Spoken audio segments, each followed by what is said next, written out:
Le Congo est l'un des pays les plus corrompus. Le Congo est l'un des pays les plus surendettés au monde. J'ai suivi ce matin que le Congo était en 4e position en Afrique subsaharienne.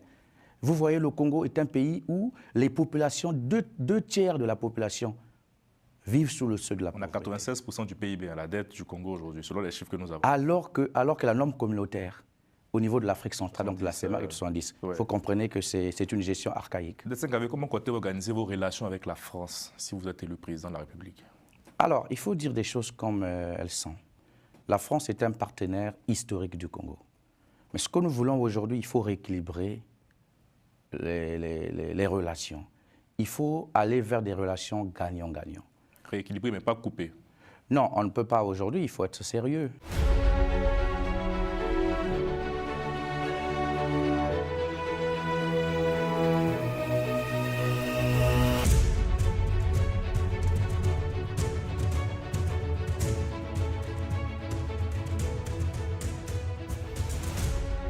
Bonsoir à tous. Nous recevons ce soir Destin Gavé, président du mouvement républicain et candidat à l'élection présidentielle de mars 2026 au Congo. Bonsoir.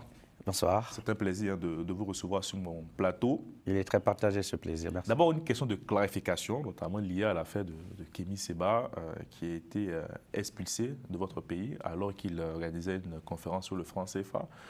C'est vous qui l'avez invité, si je ne me trompe pas. Oui, effectivement, c'est moi qui l'ai invité. Quelle est votre version des faits? Bon, déjà, il faut dire qu'on est d'abord africain. Et lorsqu'on est africain, on a des combats communs. Je suis donc représentant d'Urgence panafricaniste au Congo-Brazzaville. D'accord. Et c'est sur ce volet que, dans la relance des activités d'Urgence panafricaniste, notamment les 10 ans d'existence de l'ONG, nous avons donc décidé d'amplifier un peu la campagne contre le franc CFA. Voilà pourquoi nous avons, dans la tournée prévue, notamment en Afrique centrale, il était question que le président de l'ONG arrive au Congo-Brazzaville. Et comme je suis donc le représentant de l'organisation, il était question de préparer sa venue. Déjà, il faut dire que Kémy Séba n'est pas descendu du ciel pour arriver à Brazza. Il est passé par les frontières. Il était à Kinshasa. Il était à Kinshasa. C'est mal passé. Exactement. Nous avons donc fait les démarches au niveau de l'ambassade de la République du Congo en RDC. Okay. Il a obtenu son visa. On avait d'ailleurs fait une demande de 2 semaines. On lui a donné un visa d'1 mois, multiple entrée. Donc toutes les formalités administratives ont été respectées. Est-ce que vous nous dites sur ce plateau? Bien évidemment. C'est important de clarifier. C'est ce que je vous dis. Okay. Donc il a eu son visa avec ses collaborateurs. Je suis allé les recevoir personnellement au beach de Brazzaville. Ils sont rentrés, voilà. Donc tout a été clair et net. Il a été reçu sur le plateau de DRTV, qui est une chaîne privée, d'ailleurs la première chaîne privée au Congo. Il a passé son message pour dire que nous allons tenir une conférence sur le franc CFA. Et donc tout a été clair. Nous avons commencé à lancer nos affiches et mobiliser nos militants. Et donc le jour J, voilà, le jour de l'activité, que nous sommes interpellés par les services de renseignement pour dire « Vous devez arrêter votre activité, on doit vous entendre ». Nous étions surpris. Vous avez eu tout le temps, le message a circulé. Et donc, puisque nous avons... Avant de poursuivre, est-ce que vous avez fait une démarche administrative aussi pour organiser l'événement? On vous a accordé une autorisation? Non, mais on n'a pas besoin d'une démarche administrative. Il faut le dire, l'activité s'est déroulée dans un cadre privé. On n'était pas dans un espace public. D'accord, ce n'était pas une manifestation ouverte? Mais exactement, c'était dans le siège de mon parti politique, qui était un espace privé. Et donc, on n'avait pas besoin de demander une autorisation pour ça. D'accord. Et nous étions surpris de voir les services de renseignement. Et après, nous avons vu que, étant donné que nous avons refusé de les suivre, parce que nous avons trouvé cela très ambigu, moi personnellement, et ils ont envoyé donc plus de 6 BJ remplis de militaires armés jusqu'aux dents pour venir non seulement disperser donc, les militants, ils ont assiégé le siège et ils nous ont demandé de façon brutale de les suivre, chose que nous avons fait avec beaucoup d'élégance. Nous sommes arrivés, le frère Kémy a été entendu et la décision a été prise par les autorités de Brazzaville de l'expulser. Vous avez été entendu lors de cette interpellation? Je n'ai pas été entendu. Est-ce qu'il a subi des agressions physiques? Non, il n'y a pas eu d'agression physique, ça je peux le témoigner. Il a été interrogé pendant près de 4 heures. Il vous a fait part du contenu des échanges avec les services de renseignement? Oui, mais c'était des questions farfelues. D'ailleurs, il a dit pourquoi vous voulez organiser le franc CFA, pourquoi cette conférence, c'est pour quel but, etc. Alors que les choses sont très claires. Le franc CFA, c'est une question monétaire. Nous devons en parler. Ce n'est plus une question de tabou aujourd'hui. Mais parce que M. Thierry Mongala, le porte-parole du gouvernement, disait que la liberté d'expression ne saurait justifier des propos qu'il juge déstabilisateurs. Il a même qualifié Kémy Séba de provocateur professionnel. Bon, vous le répondez? Vous savez, monsieur Thierry Mongala, aujourd'hui, il a perdu toute la crédibilité aux yeux du peuple congolais. C'était une sortie très hasardeuse. Lorsqu'il dit qu'on ne peut pas, les questions monétaires ne peuvent pas être discutées, c'est archi faux, même aux États-Unis. Il fait référence aussi, oui. Je me fais référence aux États-Unis pour dire qu'on ne critique pas vraiment le dollar pour des questions de stabilité. Les questions monétaires, aujourd'hui, dans notre programme, par exemple, nous parlons de la question du franc CFA. On en parlera tout à l'heure. Alors, donc, je pense que Thierry Mongala, il sort de sa convalescence, je pense bien, et il n'était pas prêt pour une telle sortie. C'était une sortie hasardeuse, il faut le comprendre. Aujourd'hui, le peuple congolais sait qui est Thierry Mongala. Et donc, c'est un oiseau de mauvais augure qui ne passe son temps qu'à dire du mensonge. Aujourd'hui, nous devons regarder les choses avec beaucoup d'élégance, que Thierry Mongala nous explique la gestion chaotique de Denis Sassou Nguesso depuis 41 ans. C'est ce que les Congolais attendent de lui, qui nous justifie le bilan du président Sassou, au lieu de faire des sorties qui ne tiennent pas la route. Et donc pour vous, cette expulsion de Kémy Séba reste illégale et vous assumez de l'avoir fait venir dans votre pays? Bien évidemment, je suis un acteur politique, j'assume tout ce que je fais. Je suis dans l'arène politique depuis 8 ans, à l'opposition. Et le pouvoir de Brazzaville sait quelles sont mes positions. Et la question du franc CFA n'est pas terminée, puisque nous devons aborder cette question en long et en large pour expliquer aux Congolais le bien fondé ou pas de cette monnaie. En tout cas, c'est le sujet aussi de notre émission. D'abord, pourquoi souhaitez-vous présider votre pays, Destin Gavé? Alors, je souhaite présider mon pays, il faut le dire avec les termes les plus simples, parce que depuis 60 ans, la plupart des politiques qui ont été empruntées dans notre pays n'ont pas apporté des réponses satisfaisantes à notre peuple. Oui, à la sortie de l'indépendance, nous avons vu le président Philbert Yulu essayer, mais après on a vu le président Massamba Deba mettre en place ce qu'on appelait la révolution industrielle, avec la création de plusieurs entreprises. Mais depuis que les militaires ont pris le pouvoir en 1969, avec la création du PCT et le coup d'État, l'arrivée du président Marien Ngouabi, jusqu'aujourd'hui, nous constatons que notre pays recule. Aujourd'hui, les Congolais sont incapables de rivaliser en promptitude et en aptitude avec les autres peuples. Aujourd'hui, le Congo, qui est un pays producteur de pétrole, le premier en Afrique centrale, aujourd'hui, le litre de carburant coûte 775 francs CFA. Donc même les pays qui ne sont pas producteurs de pétrole, le litre de carburant est plus cher. Lorsque vous prenez les questions d'eau, d'électricité, nous avons l'un des pays les plus arrosés au monde. Oui, oui. Les populations n'ont pas d'eau, n'ont pas d'électricité. Donc si je veux diriger mon pays aujourd'hui, parce que tout va mal, et je pense que nous devons emprunter d'autres schémas. Le président Denis Sassou Nguesso nous a dirigés pendant 41 ans, avec ses stratégies et ses méthodes, mais aujourd'hui, cette méthode a démontré ses limites. Il est temps qu'il y ait une alternative. Voilà pourquoi aujourd'hui, nous jugeons être aptes à apporter des solutions concrètes aux problèmes qui minent nos citoyens. Allons dans le détail. Regardez par exemple, la mortalité infantile demeure très élevée dans votre pays avec un taux de 32 décès pour 1000 naissances vivantes. Quelles sont vos propositions pour garantir l'accès à la santé pour chaque Congolais? Évidemment, la question de la santé, c'est une question cruciale. Vous savez, lors de la convention d'Abuja, où la plupart des pays africains s'étaient retrouvés au Nigeria, pour dire qu'on devait consacrer 15% des budgets en ce qui concerne le domaine de la santé. Au Congo, cette recommandation n'a jamais été appliquée. Ce que nous allons faire une fois que nous serons au pouvoir, il faut garantir la gratuité des urgences. Parce que vous savez, au Congo, lorsqu'un citoyen arrive à l'hôpital, la première des choses qu'on lui demande, c'est de payer la consultation. À 2 000 francs CFA, 5 000 francs CFA, parfois jusqu'à 10 000 francs CFA. Et lorsque quelqu'un n'a pas ces 2 000 francs CFA, il est abandonné au triage.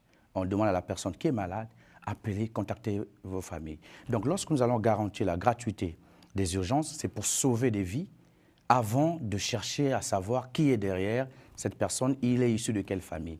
Nous allons, ce que nous avons dit, instaurer de façon réelle la gratuité de la césarienne.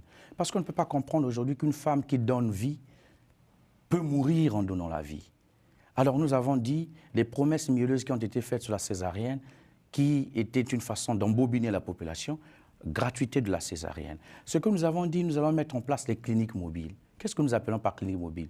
Dans les zones périphériques, parce que le Congo est confronté à la situation des routes, il faut que l'hôpital aille vers les patients.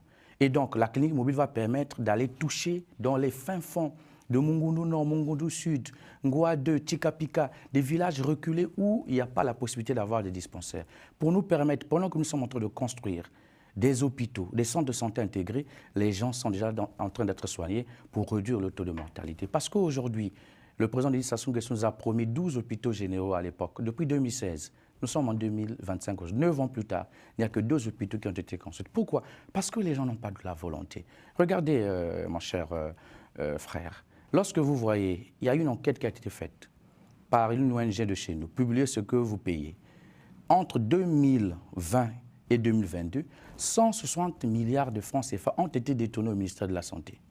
Parce qu'il fallait construire des centres de dialyse, il fallait construire des centres de santé intégrés, il fallait même construire un centre de santé intégré au sein de l'aéroport international de Maya-Maya. Vous savez, aujourd'hui, si vous tombez à l'aéroport de Maya-Maya, il faut vous transporter dans un centre de santé qui se trouve à des kilomètres.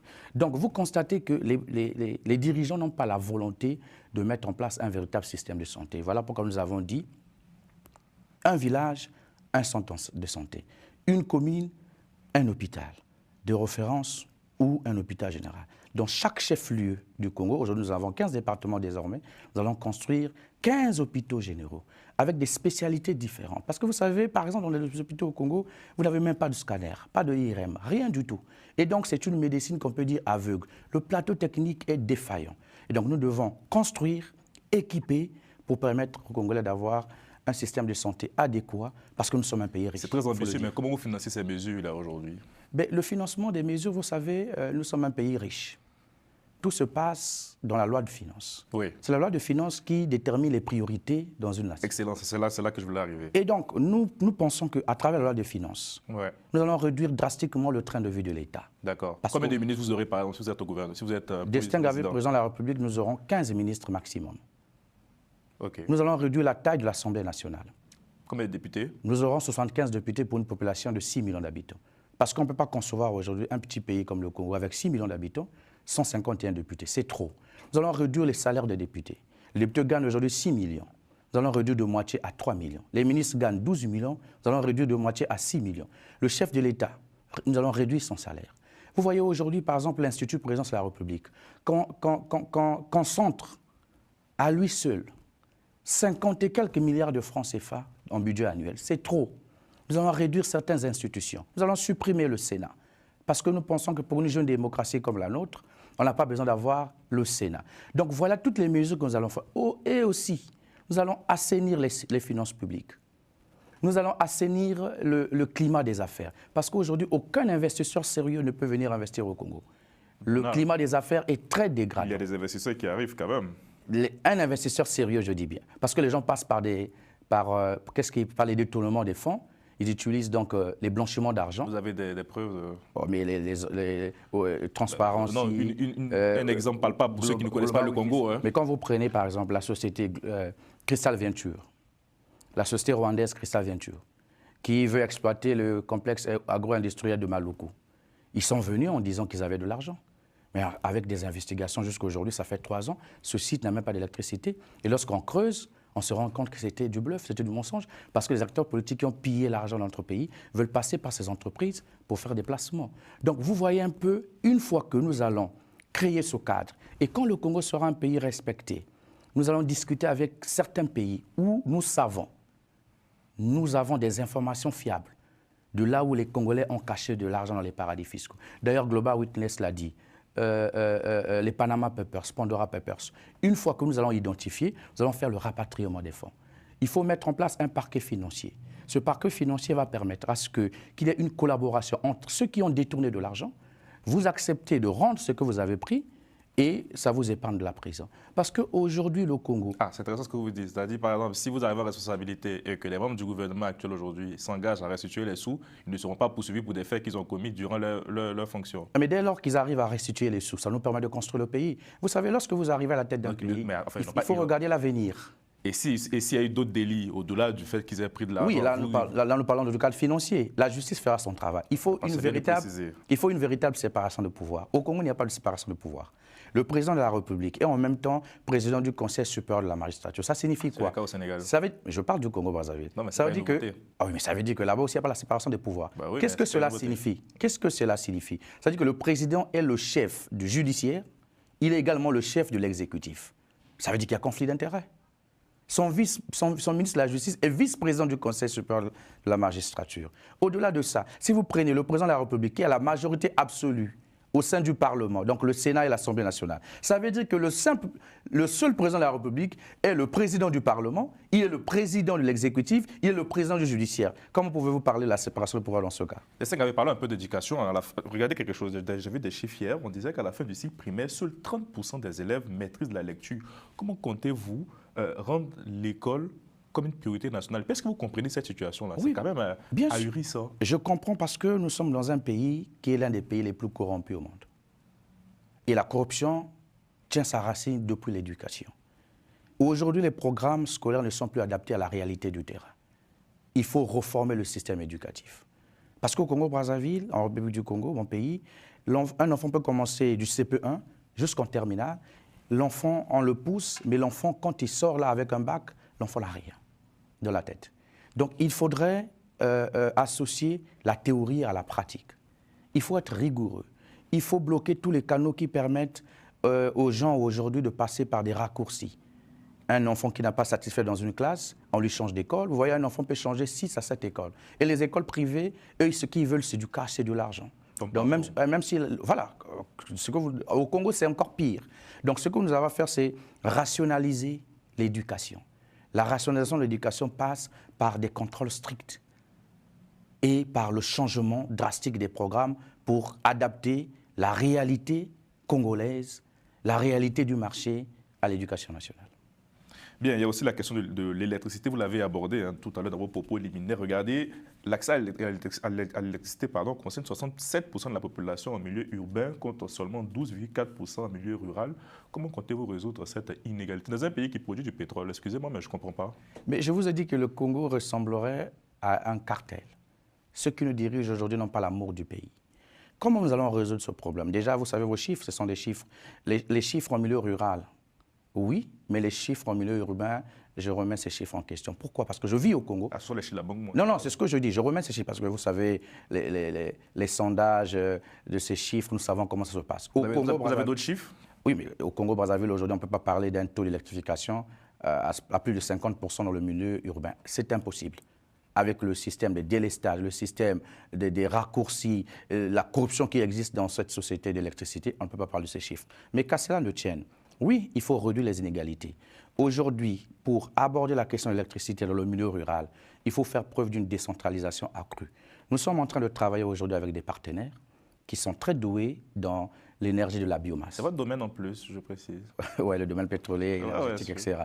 Qui sont très doués dans le domaine de la biomasse. Alors, avec ces partenaires, c'est créer de l'énergie durable et écologique, l'énergie verte, l'énergie sans danger. Donc, nous sommes en train de travailler avec eux. Lorsque nous allons mettre en place la véritable décentralisation, c'est pour permettre que au fin fond du Congo profond, que chaque citoyen puisse avoir la capacité de brancher son téléphone, de regarder la télé et de conserver sa nourriture dans le congélateur. Donc nous allons nous concentrer sur les énergies renouvelables, notamment la biomasse, parce que nous avons des partenaires sûrs avec lesquels nous discutons aujourd'hui.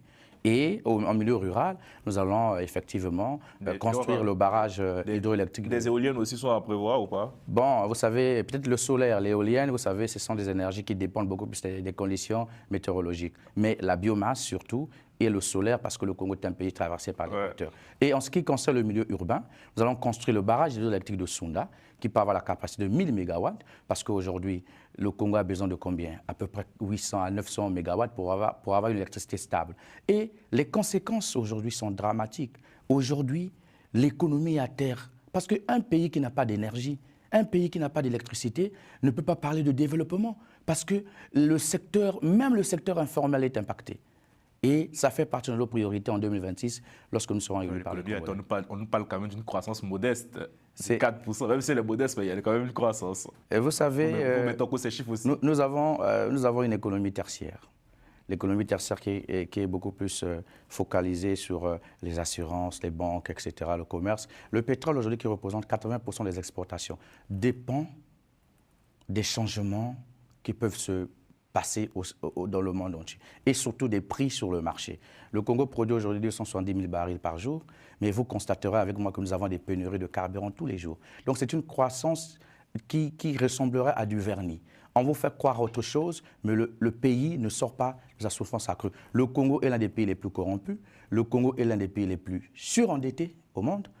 J'ai suivi ce matin que le Congo était en 4e position en Afrique subsaharienne. Vous voyez, le Congo est un pays où les populations, deux tiers de la population vivent sous le seuil de la pauvreté. On a 96% du PIB à la dette du Congo aujourd'hui, selon les chiffres que nous avons. Alors que la norme communautaire, au niveau de l'Afrique centrale, donc de la CEMAC, est de 70. Il faut comprendre que c'est une gestion archaïque. Comment comptez organiser vos relations avec la France si vous êtes élu président de la République? Alors, il faut dire des choses comme elles sont. La France est un partenaire historique du Congo. Mais ce que nous voulons aujourd'hui, il faut rééquilibrer les relations. Il faut aller vers des relations gagnant-gagnant. Rééquilibrer, mais pas couper. Non, on ne peut pas aujourd'hui, il faut être sérieux. On ne peut pas... Il y a des gens qui appellent à des ruptures, hein, franches et concrètes. On ne peut pas comparer la situation de la République du Congo avec celle du Mali, du Niger, du Burkina ou d'autres pays. Il faut faire cette nuance. D'accord. Aujourd'hui, vous savez, la France a une relation historique, je l'ai dit, avec le Congo, mais c'est une relation aujourd'hui qui est basée, comme partout, sur des intérêts. La France est liée au Congo à travers plusieurs sociétés, notamment Total, qui exploite 60% de notre pétrole. Mais aujourd'hui, nous avons dit, une fois que nous serons aux affaires, il faut faire l'audit de tous les contrats pétroliers. Parce qu'aujourd'hui, nous avons l'impression que les matières premières congolaises ne profitent pas aux Congolais, ça profite à une élite corrompue, ça profite aux multinationales, aux pays étrangers. Donc, nous voulons rééquilibrer nos relations avec la France. Il faut qu'il y ait du respect. Il ne faut pas que ce soit une relation où on nous considère comme des enfants, une domination paternaliste, ça nous ne voulons plus. Il faut discuter de façon concrète pour regarder l'intérêt supérieur du peuple congolais. Et aujourd'hui, il faut le dire, la France, oui, c'est un pays aujourd'hui qui a une responsabilité vis-à-vis du Congo. Il faut le dire comme ça. Parce que c'est la France qui a ramené, à travers le président Chirac, le président Denis Sassou Nguesso aux affaires en 1997. On ne peut pas le nier. Donc la relation est plus complexe que ça. Mais ce que nous voulons aujourd'hui, c'est le respect. Les jeunes Congolais veulent aujourd'hui que leur voix se fasse entendre. Les Congolais veulent aujourd'hui qu'il y ait du respect, il y ait le rééquilibrage des relations, qu'il y ait des relations gagnant-gagnant pour l'intérêt supérieur de notre pays. Et votre premier décret, c'est quoi? C'est la signature du processus de sortie du franc CFA? Non, non, non, il ne faut pas. La sortie du franc CFA est un mécanisme. Aujourd'hui, il faut dire qu'il y a déjà une évolution du franc CFA du côté de l'UEMOA. Ce qui n'est pas le cas. Ce n'est pas le cas chez vous, hein? Dans la zone CEMAC. C'est ce que je dis.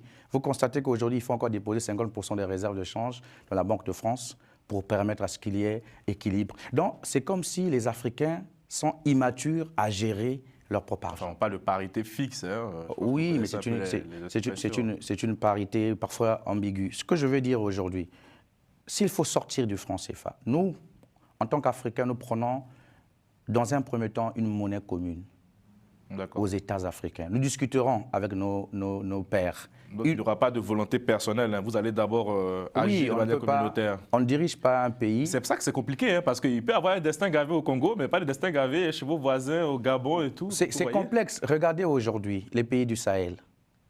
L'AES, pardon. Oui, justement. Ils ne sont pas encore sortis du franc CFA. Pourquoi? C'est un mécanisme complexe. La monnaie, ce n'est pas en claquant les doigts qu'on doit sortir d'une monnaie. Mais il faut discuter. C'est ce qu'on vous reproche aussi souvent, de faire un peu du populisme sur cette question. Non. Vous entendez ces critiques ou pas? Nous sommes politiques, nous ne sommes pas des activistes. Nous sommes politiques. Et lorsqu'on aspire à diriger un pays, il faut regarder les choses sous tous les angles. La question monétaire est une question importante, qu'on ne peut pas se réveiller de son sommeil et signer un décret pour... Non, il faut réfléchir, il faut discuter avec des experts. Voilà, il faut procéder à des consultations. Et une fois que vous sentez que toutes les solutions que vous envisagez, ou bien vous êtes bloqué sur quelque chose, à ce niveau, vous pouvez réfléchir à une monnaie nationale ou pas. Mais c'est loin d'être le cas. Aujourd'hui, ce que nous voulons, c'est accéder au pouvoir, c'est rendre la dignité au peuple congolais, parce que notre peuple a perdu sa dignité. Une fois que cette dignité sera rendue, ça va nous donner la possibilité de réorganiser et de refonder notre pays. Espérez-vous réellement battre le président Denis Sassou Nguesso dans les urnes? Vous savez, la question d'élection est une question importante. On a reçu un ancien colonel ici qui a dit, lui, il ne croit pas aux élections. Peut-être que vous avez vu l'interview. Oui. Bon, vous savez, le président Sassou a été battu en 92 par les urnes. C'est ce que les Congolais oublient. Parce qu'on a comme l'impression que les Congolais oublient facilement l'histoire de notre pays. En 92, les premières élections libres, équitables et transparentes, qui a vu le président Pascal Lissouba remporter l'élection. Le président Sassou et son PCT. Il était troisième. Il n'était même pas qualifié au deuxième tour. Ça veut dire qu'on peut battre le PCT par les urnes. Mais ce que nous voulons aujourd'hui, c'est de rendre les conditions équitables d'une véritable élection. C'est-à-dire regarder la question de la Commission électorale nationale indépendante. Il faut reformer cette commission. Cette commission ne peut pas être indépendante et dépendre du ministère de l'Intérieur. On ne peut pas aujourd'hui attendre que le ministre de l'Intérieur vienne proclamer les résultats d'une élection aussi capitale alors qu'il y a une commission. Donc nous voulons une commission indépendante qui va gérer en amont jusqu'en aval les avant-opérations, les opérations et après-opérations pendant l'élection. Au-delà de ça, il faut que les Congolais de la diaspora votent. Notre loi électorale prévoit que les Congolais de la diaspora devraient voter. Il faut créer les conditions du vote des Congolais de la diaspora. Il faut créer les conditions pour aller vers la biométrie. Parce que la biométrie limiterait les tricheries que nous avons dans notre pays. Il faut plafonner les dépenses. Ah, ce n'est pas partagé par tout le monde. Hein. Certains considèrent que ça peut même encore accentuer les choses. Avec le numérique, on peut tout faire. Bon, je pense qu'avec l'avis des spécialistes que j'ai consultés, ils m'ont dit que la biométrie quand même est assez fiable par rapport à d'autres systèmes. Il faut plafonner les dépenses des campagnes électorales. Parce que le PCT est un parti politique qui vide des frais de l'État, qui puise dans les caisses de l'État. C'est un parti d'État selon vous? Ah, mais bien évidemment. Bien. Et donc, il faut limiter, comme ici en France, avoir les comptes des candidats, les comptes de campagne, pour ne pas dépasser un seuil. Parce qu'il y a l'achat des consciences au Congo. On achète les citoyens pour aller voter. On achète aussi les opposants, vous savez ça? Oui, certains opposants, d'après ce que nous entendons. Est-ce que vous avez reçu des offres? Vous savez, lorsque vous engagez en politique avec votre cœur pour l'intérêt de la nation, les offres peuvent arriver, mais vous êtes focus sur votre priorité. Et pour conclure l'émission, si demain vous proposez un poste de ministre au sein du gouvernement de Denis Sassou Nguesso, est-ce que vous l'accepterez? Je n'ai pas fait tout ça pour être ministre. Vous ne serez jamais ministre de Denis Sassou Nguesso? Attention, on ne dit jamais, jamais en politique. Il peut avoir... Non, non, s'il vous plaît. On peut aller vers... Ah non, non, le président Sassou, c'est un humain. On peut aller vers une transition. On peut aller vers les États généraux. On peut mettre en place un gouvernement d'union nationale. Toutes ces questions-là, pour un politique... Donc vous n'excluez pas d'être ministre de Sassou Nguesso? Non, être ministre de Sassou Nguesso dans le format actuel, non. Mais il peut y avoir des évolutions. En politique, j'ai toujours dit à mes citoyens, à mes compatriotes, qu'en politique, on ne dit jamais non pour non. Il faut regarder tous les angles. Si c'est pour l'intérêt de notre peuple, l'intérêt de notre nation, où tous les Congolais peuvent s'asseoir autour d'une table, pourquoi nous appelons à un dialogue aujourd'hui? Le but du dialogue aujourd'hui, c'est de permettre aux Congolais d'être autour d'une table et de discuter des vraies questions, même ceux qui sont en prison. Jean-Marie Michel Mokogo, André Kombi Salsa, mais on a besoin d'eux pour construire notre pays. Et je vais terminer, si vous me permettez. Allez-y. Je lance ici un appel à toute la classe politique de l'opposition. J'ai lancé un appel pour dire dès juillet, nous allons commencer des consultations pour que nous puissions réfléchir ensemble et contraindre le pouvoir à un dialogue franc et sincère. Ce dialogue va nous permettre d'aller vers une élection libre, équitable et transparente. Donc, que l'opposition congolaise puisse sortir de sa léthargie, que l'opposition congolaise prenne ses responsabilités. Le peuple nous regarde aujourd'hui. Le peuple croit en nous, mais le peuple a besoin que nous soyons coordonnés, nous soyons organisés et nous soyons en rang serré. Ces consultations, c'est une façon de se mettre ensemble pour aller vers les états généraux de l'opposition. Une fois que nous allons définir les mots, les carences que nous avons, nous allons créer un rapport de force pour contraindre le pouvoir d'aller vers un dialogue. À ce niveau-là, nous réfléchirons à la question de la candidature unique. Parce qu'aujourd'hui, il suffit d'avoir un opposant en face du président Sassou, le président Sassou sera battu. Nous avons vu en 2016 comment il a été malmené par deux opposants qui, malheureusement, aujourd'hui, un a perdu la vie et l'autre est à la maison d'arrêt de Brazzaville pour 20 ans de prison. Merci beaucoup, Destin Gavin. Merci beaucoup d'avoir cette notre invitation. Ça démontre que nous sommes la chaîne vraiment qui donne la parole à toutes les sensibilités, contrairement à ce que je peux lire un peu par-ci et par-là. J'espère que vous avez pu exposer librement vos propositions. Vous savez, si votre chaîne n'avait pas cette qualité de liberté, vous ne me verrez pas ici, parce que je n'ai jamais ma langue dans la poche. Merci beaucoup. Merci à vous. Merci à Robert Clicquot de Mec à la réalisation. Merci à votre chef de cabinet qui vous accompagne, qui a permis cette Merci mise beaucoup. en contact. Et portez-vous bien. C'est à nous de vous remercier. À très bientôt.